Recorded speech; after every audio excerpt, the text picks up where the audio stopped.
Ouais, les mecs, c'est le frère Bob, là. Ne pas confondre avec Bobby, hein. Ouais, je suis de retour parce que j'ai un petit souci, là, à vous dire, avec la Bible, là, ça m'a saoulé, je vous le dis tout de suite. Il y a un mec, c'est un gros hérétique. Il s'appelle Jean. Non, il y a deux gros hérétiques, là, dans la Bible, je les ai repérés direct, tu vois. C'est Jean, apôtre Jean, parce qu'il a dit un truc, ça m'a choqué, tu vois. L'évangile de Jean, je vous dis, évitez les mecs, parce que ça prêche une licence pour pécher, ça prêche qu'une fois sauvé, sauvé pour toujours. Je suis désolée les gars, mais ça va pas le faire, hein. Donc j'ai déjà dénoncé cette Jézabel de Jésus-Christ, cet amour, évidemment, hein, je vais pas arrêter de la dénoncer tout le temps. J'ai dit que c'était une Jézabel et que la femme doit fermer leur bouche, donc ça c'est clair et net. Maintenant, concernant Jean, c'est pas une meuf, mais on dirait une meuf. Franchement, quand il parle, il prêche une licence pour pécher, il dit n'importe quoi, voilà, il dit que Jésus a dit que, attendez, je vais vous retrouver le verset, mais ça m'a choqué de ouf, je me suis dit non, mais ça va pas là, ça va pas avec ce que Jacques nous a dit, parce que Jacques a dit la foi sans les œuvres est morte, moi je crois ça, hein, il y a la Jézabel, elle a dit non, vous comprenez mal Jacques, mais si on a très bien compris Jacques, on a compris que Jacques nous dit en gros, fais des œuvres pour être sauvé, voilà, moi c'est ce que j'ai compris. Et je voulais vous dire, voilà, premier hérétique que j'ai trouvé, c'est l'apôtre Jean, là. Attends, il nous dit des trucs de ouf, là. Attends, je suis choquée. Attends. Dans Jean chapitre 3. Voilà. Jean chapitre 3. Je vais vous montrer parce que là, trop, c'est trop. Faut que je parle. Et je vous dis, je pense que c'est corrompu, en fait, hein. Pour ça que j'ai pensé à devenir musulman. Je vous ai dit la dernière fois, j'ai un peu craqué, j'avoue. Après, je suis revenue vers le Seigneur parce que j'ai lu que l'épître de Jacques, parce que je me suis dit, non, c'est trop. Parce que Jacques, je crois pas qu'il y a de meufs qui parlent dans Jacques, donc ça m'a rassurée, ça m'a apaisée. Maintenant, sauf que j'ai relu la Bible et j'ai re-été choquée, donc je dois parler là, c'est trop.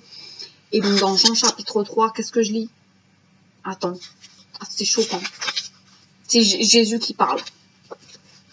Jean chapitre 3, verset 16. Car Dieu a tant aimé le monde qu'il a donné son Fils unique, afin que quiconque croit en lui ne périsse point, mais qu'il a la vie éternelle. Dieu en effet n'a pas envoyé son Fils dans le monde pour qu'il juge le monde, mais pour que le monde soit sauvé par lui. Celui qui croit en lui n'est point jugé, mais celui qui ne croit pas est déjà jugé parce qu'il n'a pas cru au nom du Fils unique de Dieu. Mais je suis choquée les gars, de ouf.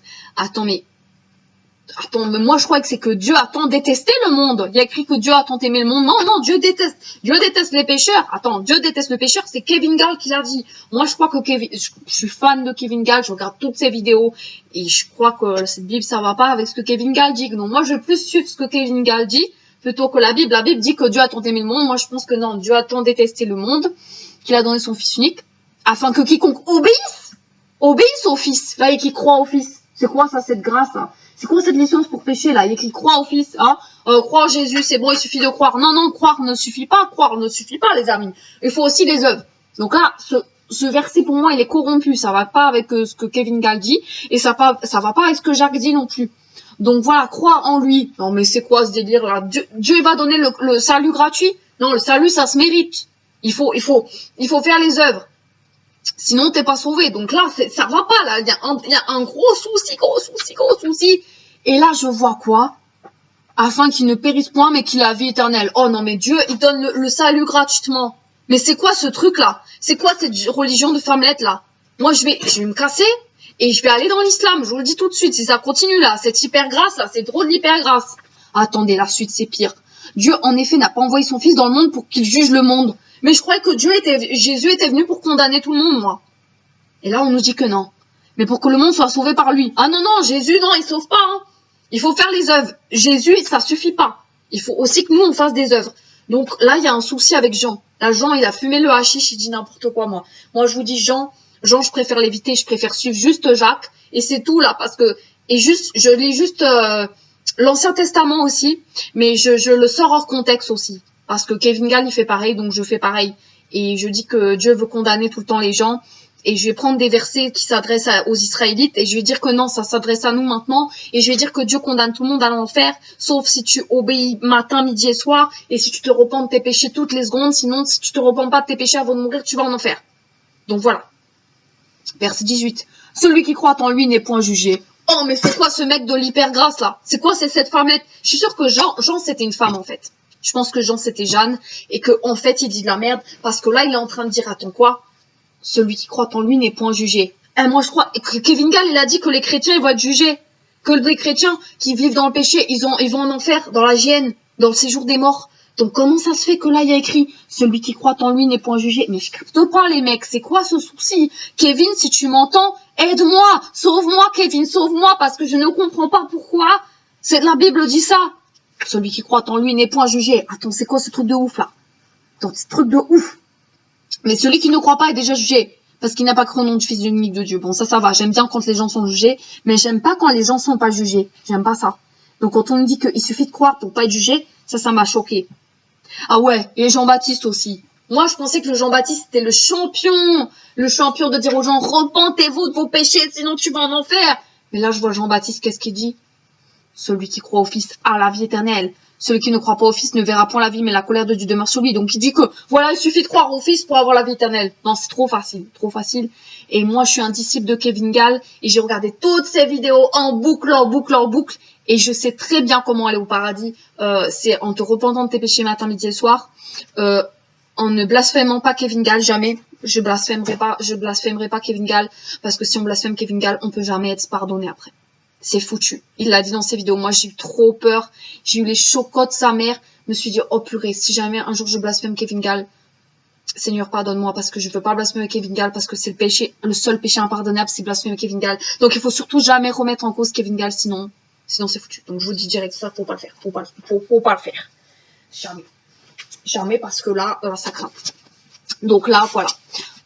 Voilà, il y avait d'autres trucs qui m'ont choqué, hein. Jean, il dit que Jésus dit ça. Moi, je crois pas. Hein. Jésus, il condamne tout le monde. Jésus, il est là. Il est venu pour condamner, hein, pas pour sauver. Ça, c'est sûr. Donc, qu'est-ce qu'il y a écrit d'autre? Bon, voilà. Hein. Jean chapitre... C'est quoi ça? Jean chapitre 6, verset 47. Jésus qui dit, en vérité, je vous le dis, celui qui croit en moi a la vie éternelle. Hein. Voilà. Il suffit de croire. Hein. C'est quoi ce Jésus-là? Ça va pas, là. Il condamne pas, là. Ça va pas. Ça, j'aime pas ça. J'aime pas ça. Ça m'embrouille quand je lis ça. Ça m'embrouille. Ça m'embrouille la tête, là. Voilà. Qu'est-ce qu'il y a d'autre? Sérieusement. Voilà. Attendez. Qu'est-ce qu'il dit d'autre? Qui m'a choqué de chez choqué de ouf. Voilà, c'était Jean chapitre 10. Jean chapitre 10. Jésus, au verset 9, il dit, je suis la porte. Si quelqu'un entre par moi, il sera sauvé. Non, mais c'est quoi ça? Attends. Il suffit d'entrer par Jésus, t'es sauvé. Mais c'est trop facile. C'est quoi cette hyper grâce? Je suis choquée. Et là, au verset 27, mes brebis entendent ma voix. Je les connais, elles me suivent. Je leur donne la vie éternelle. Ah bah voilà, il leur donne gratuitement. Voilà, ils l'ont même pas mérité, il leur donne. Et elles ne périront jamais. Ah, mais moi, je croyais qu'on pouvait perdre son salut, là. C'est pour ça que je vous dis, Jean, c'est un gros hérétique. Parce que Kevin Gall, il a dit qu'on peut perdre son salut. Tous les gens que je suis sur Internet disent qu'on peut perdre son salut. Je regarde Jésus-Christ TV aussi. Je regarde Kossi GC. Je regarde Étrange Jésus. Je regarde VTV. Ah non, VTV, je regarde pas parce que c'est une femme. Excusez-moi. J'étais à deux doigts de blasphémer, là. Non, je regarde pas de VTV, quand même pas. Mais je regarde beaucoup les prédicateurs sur Internet. Et je vous dis que c'est faux, on peut perdre son salut. Si on pratique le péché, on perd son salut. Mais là, il dit non, elles ne périront jamais, personne ne les ravira de ma main. Non, moi, je suis pas d'accord. On peut s'enlever soi-même de la main de Jésus, mais Jésus dit non, tu peux pas se ravir de la main. Ok? Voilà, donc j'étais choquée. Ah, voilà. Jean chapitre 11, verset 25. Jésus lui dit, je suis la résurrection et la vie. Celui qui croit en moi vivra quand même il serait mort. Et quiconque vit et croit en moi ne mourra jamais. Ah bah voilà, il lui donne une licence pour pécher. Il lui dit vas-y, crois en moi, c'est bon, t'as la vie éternelle. Mais trop facile. Et là il dit quoi? Crois-tu cela? Elle dit oui Seigneur, je crois que tu es le Christ. Ah voilà, donc en plus il parle aux femmes. En plus Jésus s'adresse aux femmes. Et en plus il permet qu'une femme lui réponde. Moi je dis c'est pas le vrai Jésus là. Il y a un souci. C'est pas le même que celui que prêche chez Kevin Gall. En tout cas moi c'est ce que j'ai remarqué. Voilà quoi. Bon ben ça m'a dégoûté, je préfère pas vous lire ça. Il y a trop d'amour, il y a trop d'histoires que Jésus sauve. Moi ça me va pas, je préfère quand ça condamne, quand c'est dur, tu vois, je préfère quand c'est dur et quand on menace de perdre son salut, j'aime bien, mais quand c'est comme ça là, quand c'est le salut donné à tout le monde là, même à ceux qui méritent pas, ça me dégoûte, tu sais quoi. Quand le salut est donné gratuitement, même au pire des pécheurs, j'aime pas ça. Voilà, donc sérieusement, voilà, c'est un truc pour femmelette, moi je vous dis, c'est chelou quoi. On dit que Jésus aime les gens, hein. Donc Moi, rien que ça m'a dégoûté. Hein. Je pense pas que Jésus aime les gens. Ben, Jésus, il est prêt à nous faire perdre le salut à tout moment. Donc, ne venez pas me dire que Jésus nous aime parce qu'il est là pour condamner. Il est pas là pour sauver, tu vois. Donc voilà. Voilà. Donc après, il y a Paul. Donc premier gros hérétique, c'est Jean. Bon, j'aime bien les épîtres de Jean parce qu'il dit celui qui est né de Dieu ne pratique pas le péché. Donc moi, j'aime bien. Mais par contre, l'évangile de Jean, je vous dis, faites attention à l'évangile de Jean. Ne lisez pas l'évangile de Jean. Ah oui, il y a un autre truc avec ce gros hérétique de Jean. Vous savez ce qui va pas? Ce qui va pas, faut m'expliquer. Parce qu'il a jamais dit. Dans l'évangile de Jean, je ne vois nulle part Jean en train de dire qu'on doit se repentir de nos péchés pour être sauvé. Donc, Jean, il dit un faux évangile, là. Il prêche l'hypergrâce. Il dit pas qu'on doit se repentir de nos péchés pour être sauvé. Il y a pas écrit le mot repentance. Je suis triste. Il y a pas écrit repentez-vous. Autant moi j'adore quand il y a écrit repentez-vous, mais là c'est pas écrit. Et je me suis dit, mais attendez, il est gonflé. Après Jean, à la fin de l'épître, il dit, je vous ai écrit ces choses pour savoir comment être sauvé. Bah, il nous dit même pas comment être sauvé dans son plan, là. C'est juste de l'hypergrâce à tous les niveaux. C'est juste des trucs de femmelette, d'amour, de bisounours. Moi, ça m'a gavé. Je te le dis direct, ça m'a gavé. Alors, qu'est-ce qu'il y a d'autre? Donc, Jean, dans ses épîtres, ça passe. Mais dans son évangile, pour moi, non, ça va pas. Il a pas prêché le moyen du salut. Il a pas dit repentez-vous. Donc, il manque quelque chose à l'évangile de Jean. Parce qu'il a pas dit comment être sauvé vraiment. Il a dit n'importe quoi, en fait. Il dit qu'il suffit de croire. Voilà, c'est l'hypergrâce. C'est diabolique, voilà, c'est diabolique. Parce que ça veut dire que tout est permis. Et ça, c'est pas possible. Donc, il y a aussi Paul. Paul, je supporte de moins en moins de lire Paul. Quand je lis Romains chapitre 3, quand je lis Romains chapitre 4, quand j'ai lu Romains chapitre 11, verset 6, ça m'a choqué. Je me suis dit, mais c'est quoi? Non, l'apôtre Paul, il faut le bazarder, c'est un faux apôtre. Je vous le dis tout de suite, l'apôtre Paul, mais c'est un hérétique de fou, parce qu'il contredit Jacques. Pour moi, ça va pas. Ça va pas. Bon, Jésus-Christ est amour, elle a dit qu'on a mal compris Jacques, mais moi, je crois qu'on a très bien compris Jacques. Mais Paul, j'aime pas parce qu'il dit qu'on est sauvé que par... Vous voulez que je vous lise un verset qui m'a choqué? Allez-y, j'y vais direct. Je vais pas prendre de gants parce que il faut que je vous dise ce que j'ai sur le cœur là aujourd'hui. Kevin, si t'es là, explique-moi ces versets parce que je ne comprends pas. Kevin, explique-moi pourquoi il a écrit ça parce que là, tous les versets que j'ai lus là, ça m'a choqué de fou et j'aimerais bien que Kevin m'explique. Et voilà, parce que moi, ça fait des années que je suis Kevin Gall et que je suis fan et j'aimerais une réponse de toi, Kevin. Si tu m'écoutes, franchement, viens à mon aide, viens à mon secours parce que j'ai besoin que tu me rassures qu'on est bien sauvé par les œuvres parce que là, j'ai eu peur en lisant Jean, j'ai eu peur en lisant Paul. J'ai eu peur, quoi. Donc, Éphésiens 2, versets 8 et 9. Car c'est par la grâce que vous êtes sauvés, par le moyen de la foi. Ouais, je sais, j'ai les cheveux longs. Je suis un mec, j'ai les cheveux longs. Et alors, hein, franchement, je sais que c'est pas bien pour un homme d'avoir les cheveux longs, ok? Mais voilà, quoi. Je pense que j'ai rien à dire parce que...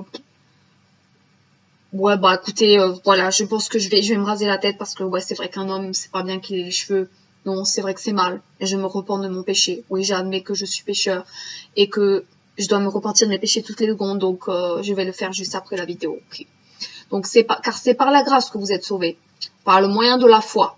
Et cela ne vient pas de vous, c'est le don de Dieu. Ce n'est point par les œuvres, afin que personne ne se glorifie. Il nous dit carrément qu'on n'est pas sauvé par les œuvres. Donc, il contredit qu'à Jacques, en fait. C'est ça. Il dit que non, il n'y a pas besoin d'œuvres. Donc, moi, je suis 100% avec toi, Kevin Gall. Je suis 100%, je te soutiens. Et toi, t'as dit que non, on est sauvé par la foi plus les œuvres. Donc, ça contredit ça. Et moi, je me dis, Paul, c'est un faux apôtre. Par contre, Kevin, c'est super. Continue ce que tu fais, continue à prêcher que non. Et on a marre de cette hypergrâce, on est sauvé par les œuvres, point final. Et si on n'obéit pas à Dieu à toutes les secondes, on va aller dans le séjour des morts et brûler pour l'éternité. C'est ça, le vrai évangile.